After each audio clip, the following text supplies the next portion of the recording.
Respondiendo, tentación de Jesús. Tú eres mi Hijo amado, en ti tengo complacencia. Tentación de Jesús. Lucas 4.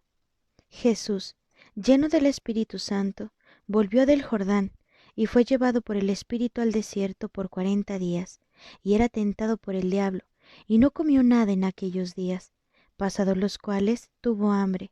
Entonces el diablo le dijo, si eres hijo de Dios, di a esta piedra que se convierta en pan. Jesús, respondiéndole, dijo, escrito está, no solo de pan vivirá el hombre, sino de toda palabra de Dios. Y le llevó el diablo a un alto monte, y le mostró en un momento todos los reinos de la tierra. Y le dijo el diablo, a ti te daré toda esta potestad, la gloria de ellos, porque a mí me ha sido entregada, y a quien quiero la doy.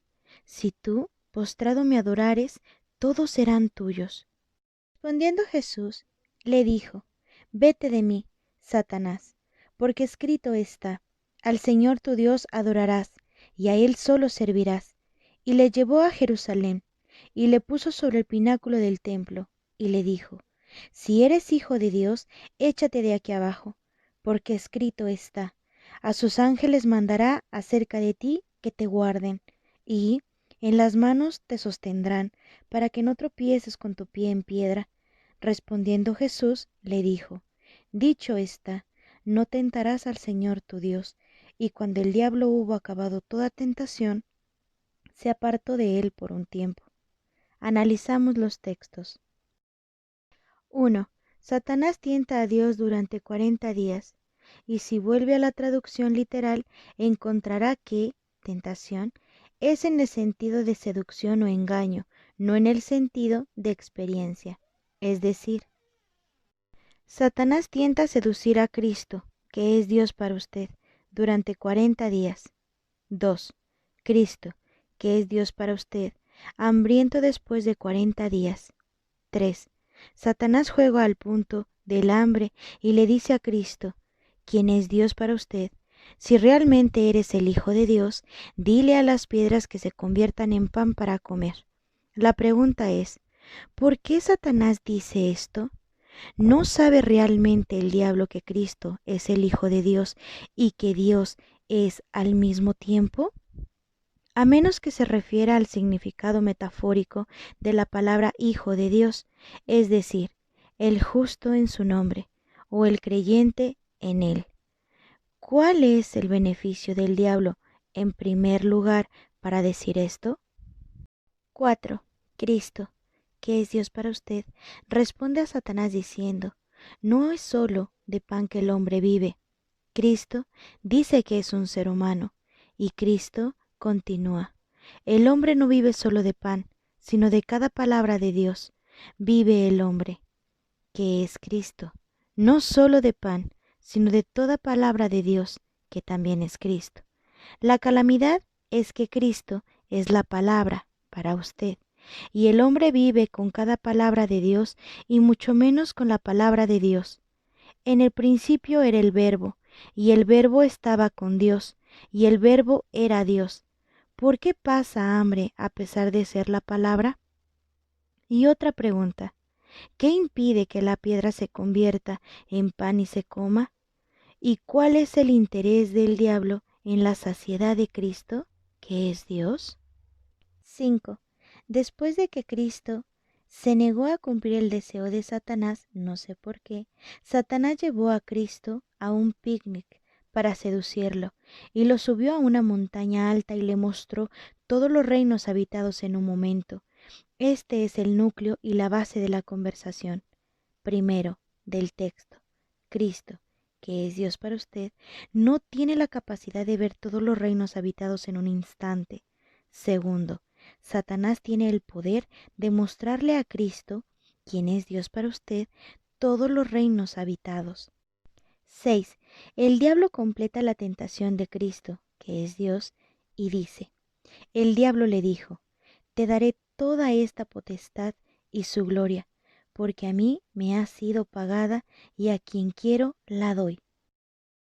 Satanás le dice a Cristo, que es Dios para usted, que te daré todos estos reinos si me adoras. Entonces Satanás le pide a Dios que lo adore y, a cambio, le da el rey del mundo. ¿No eres realmente el rey de Cristo? ¿Quién es Dios para usted? Entonces, ¿por qué Satanás dice esto? Sin mencionar que Satanás dice que se le dan reinos y poderes y puede actuar en ellos como le plazca. ¿Quién se lo dio? Pero el intento de sobornar a Cristo para postrarse ante el diablo no tuvo éxito. Entonces Cristo, que es Dios para usted, le dijo a Satanás: Ve, Satanás, está escrito al Señor, tu Dios, te postrarás y adorarás solo a Él, es decir, Cristo no se postra excepto ante Dios y adora solo a Dios, y rechazó la generosa oferta de Satanás de poseer el mundo postrándose ante Satanás. 7. Y el diablo no se desespera de la tentación de Cristo, así que lo llevó a otra salida.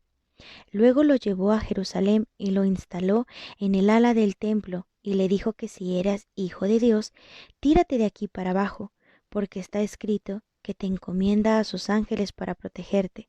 Satanás ordena a Cristo que se arroje del templo, asegurándole lo que está escrito.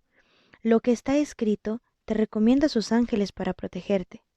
Él le dice: ¿no está escrito que los ángeles te protegerán de todo mal? Esta es una evidencia de que Cristo no fue crucificado, sino que fue levantado al cielo, porque esa profecía confirma que Él no será dañado, porque el que fue crucificado es aquel sobre quien se echó la semejanza. No es nuestro tema ahora. Sea Satanás tranquilizando a Cristo, quien es Dios para usted, por lo que está escrito que los ángeles preservarán a Cristo. Entonces Cristo le responde y dice: se dijo, no pruebes al Señor tu Dios. ¿Dónde está ella? Y cuando el diablo completó cada prueba, lo dejó por un tiempo después de que el diablo probó a Cristo, quien es Dios para usted. Cada tentación posible lo dejó por un tiempo. 8. Comparación de la historia entre Mateo y Lucas. Mateo 4, verso 8. Otra vez le llevó el diablo a un monte muy alto, y le mostró todos los reinos del mundo y la gloria de ellos. Lucas 4, verso 5. Y le llevó el diablo a un alto monte, y le mostró en un momento todos los reinos de la tierra. La otra cosa extraña es la experiencia del diablo con Jesús y su diferencia entre los dos evangelios. En el Evangelio de Mateo, la prueba es de esta manera. 1. Convertir piedra en pan. 2. Arrojarse de la sien. 3. Su ascenso a la montaña y viendo los reinos del mundo. Mateo 4, verso 2 al 10. En cuanto a Lucas, vino así. 1. Convertir piedra en pan. 2. Llevarlo a la montaña. 3. Arrojarse fuera del templo. Lucas 5, verso 3 al 12. Parece que a la orden de Mateo no le gustó Lucas, así que cambió la historia para que el tercer punto sea el segundo. Los padres de la Iglesia no tienen más que encontrar una solución a esta contradicción. A pesar de la extrañeza de esta historia de la que los cristianos están orgullosos y de la supuesta victoria de su Señor sobre Satanás, se han olvidado de que Dios no será tentado por el mal. Vino en Santiago 1, verso 13.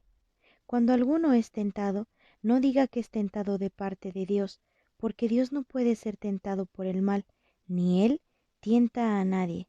En última instancia, desea llamar su atención sobre este error fatal. Cuando se produjo el significado visual en cuanto a Lucas, lo hizo en un sentido más amplio, y estos dos significados solo se pueden entender si el planeta es plano y recto a 180 grados. De lo contrario, ¿cómo vio todos los reinos y el mundo cuando ascendió a la montaña? Si el monte Everest es la montaña más alta del mundo, y si subes a su cima, ni siquiera podrás ver el mundo entero, incluso si la tierra no es redonda. Tú eres mi Hijo amado, en ti tengo complacencia. Lucas 3. Aconteció que cuando todo el pueblo se bautizaba, también Jesús fue bautizado, y orando, el cielo se abrió y descendió el Espíritu Santo sobre él en forma corporal, como paloma, y vino una voz del cielo que decía: Tú eres mi Hijo amado, en ti tengo complacencia. Marcos 1. Aconteció en aquellos días que Jesús vino de Nazaret de Galilea y fue bautizado por Juan en el Jordán, y luego, cuando subía del agua, vio abrirse los cielos y al Espíritu como paloma que descendía sobre él. Juan 1, verso 32. También dio Juan testimonio, diciendo: Vi al Espíritu que descendía del cielo como paloma y permaneció sobre él. Mateo 3. Entonces Jesús vino de Galilea a Juan al Jordán para ser bautizado por él.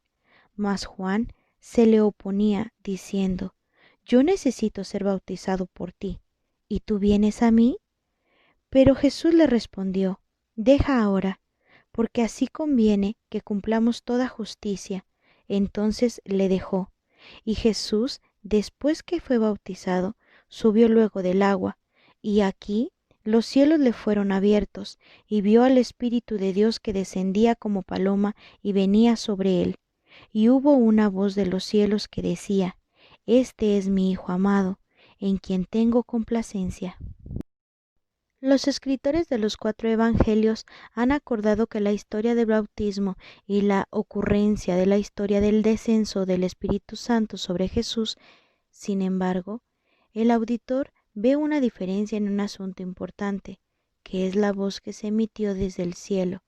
Los escritores del Evangelio de Mateo, Lucas y Marcos coincidieron en que hubo una voz que vino del cielo diciendo: Mi Hijo amado, en quien tengo complacencia, y creen que esta es la voz del Padre.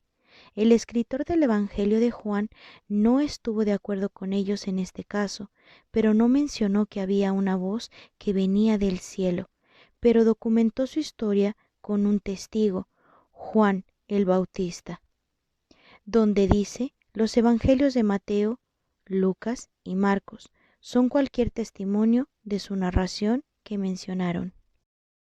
Y el meditador sabe por qué el autor del Evangelio de Juan no mencionó esta narración, que es la voz que salió del cielo, porque Juan creía que el Padre no podía oír su voz, como narraba acerca de Jesús, diciendo en el que dice, Juan 5, verso 37.